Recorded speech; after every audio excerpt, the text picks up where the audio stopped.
কুলফি কুলফি কুলফি নয় আইসক্রিম, সকাল থেকে রাত অবধি আমার মতো প্রায় সব মায়েদেরই শুনতে হয়।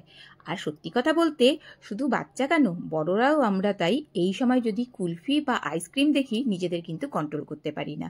আর এই সময় বিশেষ করে আমি দেখেছি আমার বাড়ির কাছাকাছি যে আইসক্রিম পার্লারগুলো আছে সেখানে গেলে কুলফিটা একদম পাওয়া যাচ্ছে না। তো তাই ভাবলাম বাড়িতেই একটু সহজ পদ্ধতিতে বানিয়ে দেখি। আর এখানে আমি যেটা বলবো, এখানে কোনো রকম ক্রিম, কনডেন্স মিল্ক বা কর্নফ্লাওয়ার বা কাস্টার্ড পাউডার কিচ্ছু ইউজ করব না। তাছাড়াই এইরকমই সুন্দর ক্রিমি ক্রিমি আমরা খুব সহজেই বানিয়ে ফেলবো কুলফি। তো আর দেরি না করে চলো এবার বানানো শুরু করা যাক। আমি অস্মিতা, সবাইকে ওয়েলকাম অস্মিতাস কড়াইয়ে। তো এর জন্য প্রথমেই যেটা আমি নিয়ে নেব সেটা হলো গোবিন্দভোগ চাল। হ্যাঁ, এটা কিন্তু নতুন একটা জিনিস, কিন্তু ভীষণ ভালো লাগে খেতে। গোবিন্দভোগ চালের গন্ধটাও যেমন ভালো লাগে, আর এটার দিলে কিন্তু একটা ক্রিম ব্যাপারটা আসবে, সেটা আমি দেখাতে থাকবো। এটা একবার একটু ধুয়ে ভিজিয়ে রেখে দিলাম 10 মিনিটের জন্য। এদিকে একটা কড়া বসিয়ে দেবো, তাতে সামান্য পরিমাণ জল দিয়ে নিলাম যাতে নিচে না লাগে। তো এবারে তার মধ্যে নিয়ে নেব ফুল ক্রিম কাউ মিল্ক। এখানে চাইলে পরে গরুর যে নর্মাল আমরা রেগুলার পিওর দুধটা পাই সেটাও কিন্তু নেওয়া যেতে পারে। আমার এখানে প্যাকেটের দুধই আমরা ইউজ করি, যেহেতু এখানে পাওয়া যায় না। তো এবারে খুব ভালো মতো করে দুধটাকে আমরা ফুটিয়ে নেব। শুধু ফুটিয়ে নিলে হবে না, বেশ ভালো অনেকক্ষণ ধরে এটাকে একদম জাল দিয়ে ছোট করে মানে একদম ঘন করে নিতে হবে।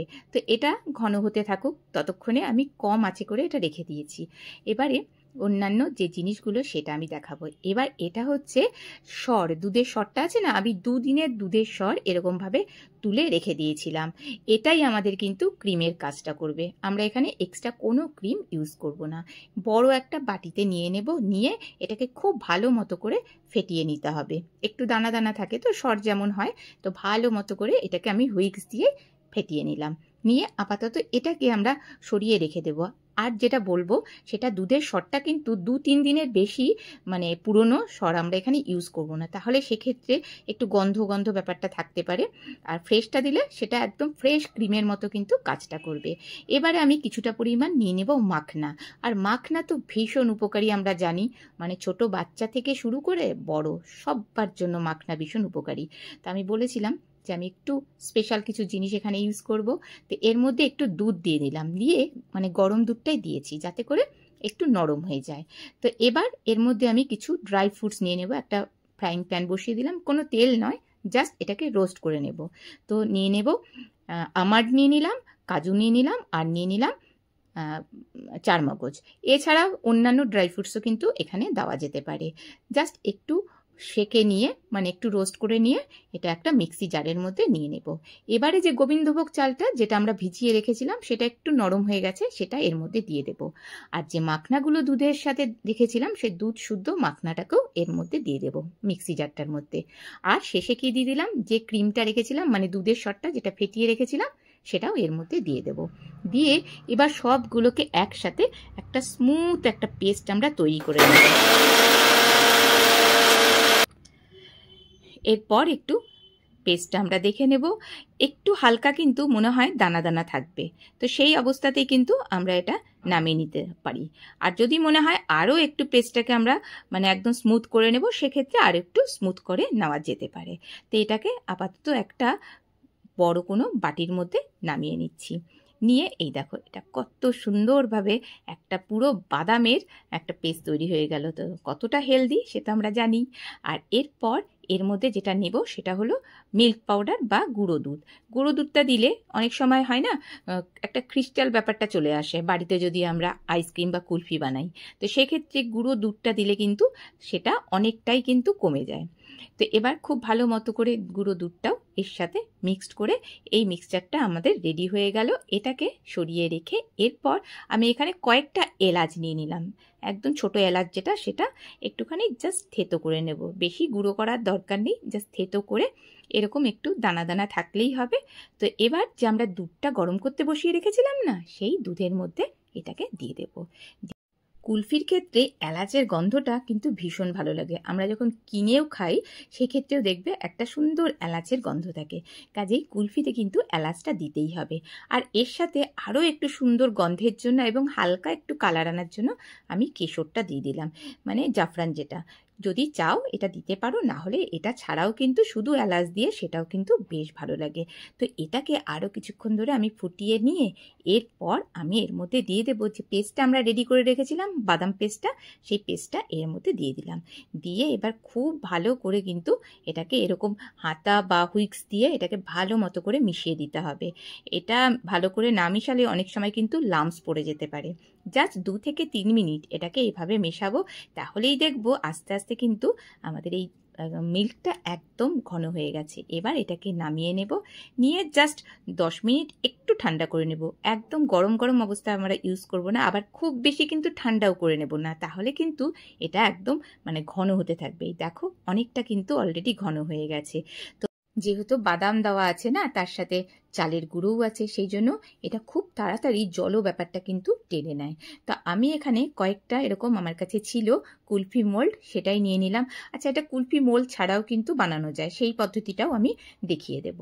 এবার মোল্ডগুলোর মধ্যে আস্তে আস্তে করে আমরা যে ব্যাটারটা তৈরি করলাম সেটা আস্তে আস্তে করে এরকমভাবে ভরে দেব।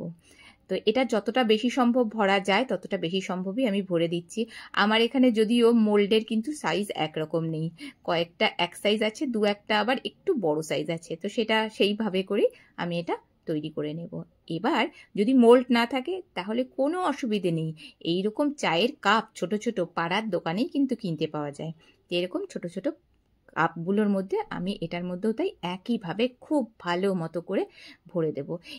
এর আগের আমার আইসক্রিম বা কুলফির ভিডিওতে কেউ আমায় বলেছিলেন যে কুলফি জমছে না, তো সেক্ষেত্রে আমি বলবো এরকম কাগজের গ্লাসগুলোর মধ্যে কুলফি কিন্তু জমানো যেতে পারে। কাচের গ্লাসে কিন্তু খুব ভালো কিন্তু কুলফি বা আইসক্রিম ভালো হয় না, মানে কাচের জিনিসে। কোনো স্টিলের গ্লাসেও করা যেতে পারে বা এরকম কাগজের কাপ বা গ্লাসের মধ্যেও কিন্তু কুলফি করা যেতে পারে। এবার কুলফির মধ্যে যাতে ক্রিস্টালগুলো না পড়ে, আইস ক্রিস্টাল, সেই জন্য আমি কি করব, এরকম ছোট ছোট করে foil paper, aluminium foil paper যেটা, সেগুলো কেটে এর মধ্যে খুব ভালো মতো করে মুখটাকে এঁটে দেব। আর এরকম ছোট ছোট করে একটু ফুটো করে দিচ্ছি, যাতে করে যে স্টিকগুলো আছে স্টিকগুলো সুন্দরভাবে আমরা এর মধ্যে সেট করে দিতে পারি।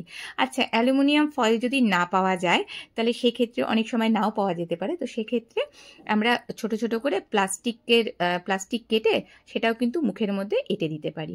মোট কথা আইস ক্রিস্টালটা যাতে না পড়ে তার জন্যই কিন্তু এটা দেওয়া। তো এবার এটাকে মোটামুটি 8 থেকে 9 ঘন্টা কিন্তু ফ্রিজে রাখতে হবে, যদিও ফ্রিজ এক একটা ফ্রিজে এক এক রকম টাইমটা নেয়। তো আমি মোটামুটি 8-9 ঘন্টা কিন্তু ফ্রিজে রাখবো, মানে হোল নাইটই এটা রাখতে হবে। তো এরপর আমি এটাকে বার করে নিয়ে আসবো। আর আরেকটা কথা, যখন এরকম আমরা রাখবো না, বারবার কিন্তু ফ্রিজটাকে গিয়ে খুলে খুলে দেখবো না, তাহলে কিন্তু এরকম আইসক্রিম জমতে ভীষণ অসুবিধে হয়ে যায়। তো এবার সেই জন্য রাতে করাটাই বেশি ভালো, তাহলে ফ্রিজটা বেশি খোলা হবে না। তো এবার এটাকে দেখো নিয়ে এসেছি। তো এবার এটা বেশ এখন কিন্তু মানে শক্ত আছে, সেই জন্য একটু জলে ডুবিয়ে নিয়ে কয়েকবার হাতে একটুখানি এরকমভাবে খুঁড়িয়ে আস্তে আস্তে করে এরকম করে টেনে বার করব। আর চাইলে পরে 10 মিনিট আগে বার করে তারপরেও কিন্তু খাওয়া যেতে পারে। ওয়াও, দেখো কত সুন্দর আমাদের কুলফি কিন্তু তৈরি হয়ে গেল। দেখতে পাচ্ছ তো? দেখে মনে হচ্ছে না এত সুন্দর? আর দেখো কত সুন্দর ক্রিমি এর মতো, কোনো রকমের হাই ক্রিস্টাল কিন্তু এর মধ্যে একটুকু পড়েনি। আর একদম হেলদি হেলদি আমাদের পুরো তৈরি হয়ে গেছে। আচ্ছা, এখানে চিনি বা গুড় কিন্তু ইউজ করা যেতে পারে, তো আমি এখানে যেহেতু মিল্ক পাউডার দিয়েছি সেই জন্য আর চিনি গুড় কিছু ইউজ করিনি। এবার দেখো যেটা আমি বার করলাম কাগজের কাপটা, সেটাও দেখো, সেটা তো মনে হচ্ছে আমার আরও বেশি সুন্দর হয়েছে। দেখো কত সুন্দর, একদম হালকাভাবে টানলে পরে কি সুন্দরভাবে বেরিয়ে এসছে। তো এরকমভাবে বাড়িতে যদি বানাও তাহলে বাচ্চা বড় সবাই একদম আনন্দে লাফাতে থাকবে।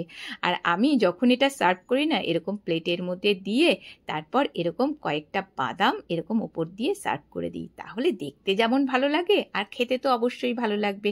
আর দেখার উপরেও তো অনেকটা খাবার ডিপেন্ড করে। তো কেমন লাগলো এই রেসিপিটি জানাতে পারো। আর বাড়িতে এই গরমে বলবো অবশ্যই এইভাবে একবার ট্রাই করে দেখো। আর ভালো লাগলে পরে প্লিজ একটা লাইক দিতে ভুলো না, আর আমার চ্যানেলটিকে সাবস্ক্রাইব করে রেখো। ভালো থেকো, চলো টাটা।